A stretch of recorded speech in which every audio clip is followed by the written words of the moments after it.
Dicen que no hay sonido más aterrador en un campo de batalla que el galope de una legión de hierro acercándose a través de la niebla.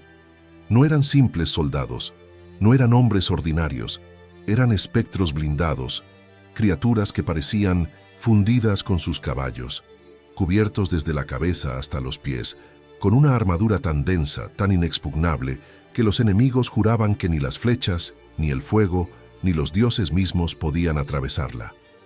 Hoy vamos a sumergirnos en uno de los secretos más oscuros y menos comprendidos del Imperio Romano: los catafractarios. Guerreros forjados en el límite entre la carne y el metal. Hombres entrenados para resistir el peso de una segunda piel de acero hasta que ya no supieran dónde terminaba su cuerpo y comenzaba la máquina. Pero esta no es una simple historia de guerra. Esta es una historia de obsesión, de control, de cómo una civilización entera, en su desesperación por no caer, transformó a sus mejores soldados en prisioneros dentro de sus propias corazas, y de cómo el precio de esa invulnerabilidad fue la lenta deshumanización del ejército más temido del mundo. Los catafractarios no surgieron de la noche a la mañana. Roma, aunque poderosa, era una esponja sedienta. Absorbía ideas, culturas, religiones y también estrategias militares. Fue mirando hacia el este, hacia los enemigos que ponían en jaque su supremacía, que Roma decidió copiar a los temibles jinetes partos y persas. Ellos ya utilizaban esta táctica: caballería pesada, completamente blindada, capaz de atravesar cualquier línea enemiga como un ariete viviente. Roma los perfeccionó, los convirtió en símbolo, en arma, en mito.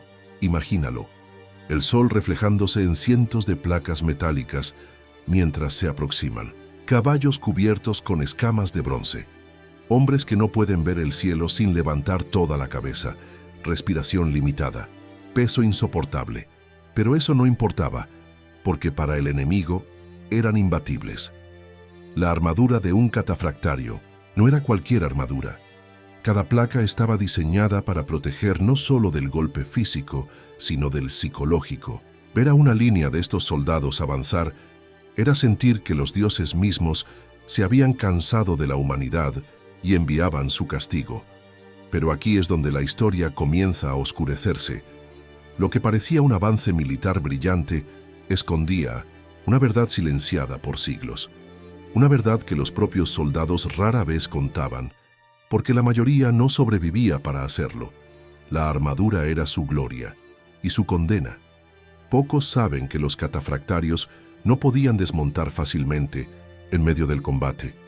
Si caían del caballo eran vulnerables, pesados, lentos, como tortugas volcadas sobre sus espaldas. Hubo batallas enteras donde legiones de catafractarios murieron sin poder levantarse, ahogados dentro de sus corazas, aplastados bajo el peso de su deber.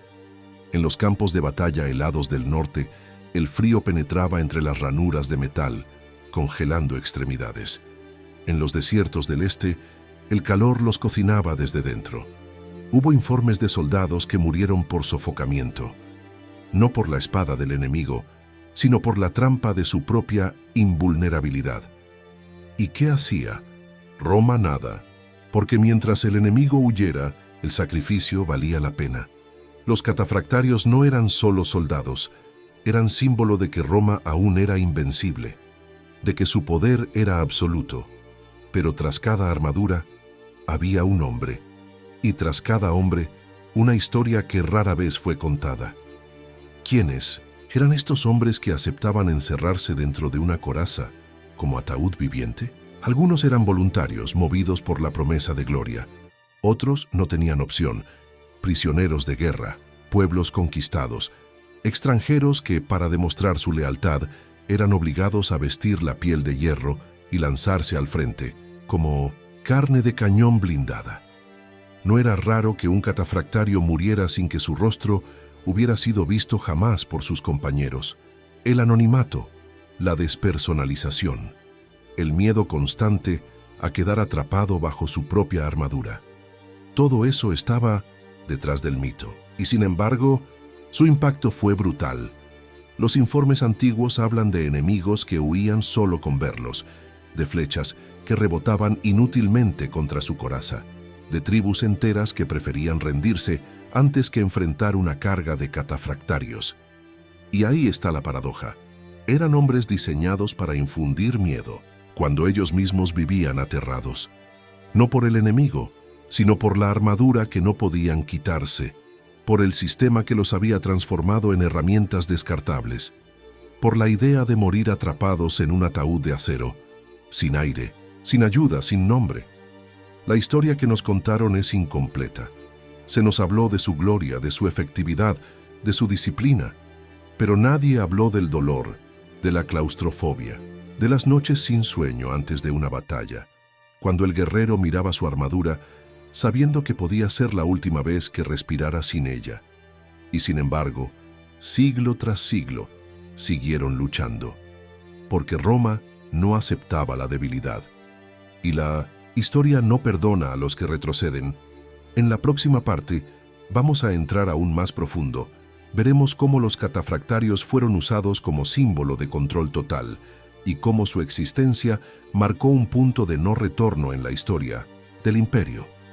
Porque cuando transformas a tus soldados en máquinas, inevitablemente estás sembrando la semilla de tu propia destrucción. Mientras los historiadores celebraban la ingeniería romana, las tácticas, las victorias, pocos se detenían a observar la sombra que se alargaba detrás de los catafractarios. No eran simplemente guerreros blindados, eran herramientas, instrumentos de propaganda, íconos de un imperio que se negaba a mostrarse humano. La idea era clara. Si Roma podía crear hombres imposibles de destruir, entonces Roma misma era indestructible. Cada desfile militar los mostraba en la primera línea. Imponentes, inhumanos. Era la manera más efectiva de sembrar el miedo sin disparar una sola flecha. Una línea de catafractarios avanzando por las calles de una ciudad recién conquistada era un mensaje silencioso. Esto es Roma. Esto es lo que enfrentan si se rebelan. Pero había algo aún más perverso. Con el tiempo, la armadura se convirtió en una prisión no solo física, sino mental. El soldado ya no era dueño de su cuerpo ni de su voluntad. No decidía cuándo luchar, no decidía cuándo descansar. Su identidad quedaba sepultada bajo placas de acero que reflejaban la imagen del imperio, no la suya. ¿Te imaginas crecer sabiendo que tu único valor reside en cuánto puedes resistir antes de romperte? Muchos de los catafractarios no conocían otra vida. Eran entrenados desde jóvenes, separados de sus familias, endurecidos con métodos crueles. Los instructores sabían que no bastaba con enseñar técnicas de combate. Tenían que romper al hombre y construir un guerrero que no pensara, que no dudara, solo obedeciera. Se decía que los mejores catafractarios eran aquellos que ya no tenían nada que perder. Viudos, esclavos liberados, huérfanos, hombres que no tenían a quién escribir cartas ni quién llorara por ellos, porque solo ese tipo de hombre puede aceptar convertirse en una sombra sin rostro, en una masa de músculo y metal al servicio de un imperio que lo olvidará cuando deje de ser útil. Algunos intentaron resistir. Intentaron mantener un fragmento de sí mismos bajo la armadura. Pero la guerra tiene una forma particular de erosionar el alma, y cuando la única vez que puedes quitarte el casco es para dormir, la línea entre sueño y pesadilla se desvanece. Los informes arqueológicos más recientes revelan algo perturbador. En varias tumbas romanas se han encontrado restos de catafractarios enterrados aún dentro de su armadura. No como símbolo de honor, sino porque el cuerpo estaba tan fundido con el metal, por el sudor, la sangre, el calor, la deformación, que remover la coraza habría destruido los restos. Algunos creen que ni siquiera estaban muertos cuando fueron enterrados. Roma, con toda su gloria, también era capaz de ocultar horrores bajo sus monumentos.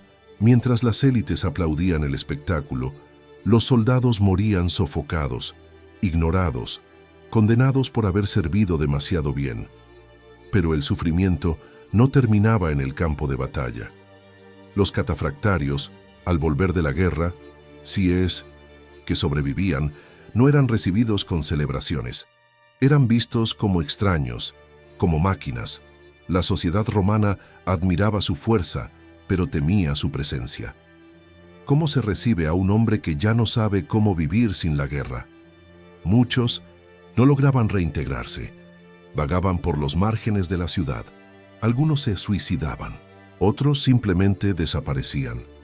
Lo más doloroso era ver a uno de ellos sin su armadura. Era como si estuviera desnudo, frágil, incompleto. Habían pasado tanto tiempo encerrados que el silencio de la vida civil se volvía insoportable. Y es aquí donde la historia se retuerce aún más. Roma no solo usó a los catafractarios para enfrentar enemigos externos, también los utilizó para controlar a su propia población. Cuando había rebeliones, disturbios o amenazas internas, no eran las legiones convencionales quienes marchaban, eran ellos. ¿Por qué? Porque su presencia infundía miedo, porque al verlos el pueblo recordaba que Roma no necesitaba hablar, solo aplastar, no disuadir, solo arrasar. Y así, el catafractario se convirtió en un símbolo del poder absoluto, un recordatorio de que el individuo no importa, solo el orden, solo la obediencia. Pero eso tenía un precio. A medida que pasaban las décadas, los enemigos de Roma comenzaron a adaptarse. Ya no eran tribus desorganizadas.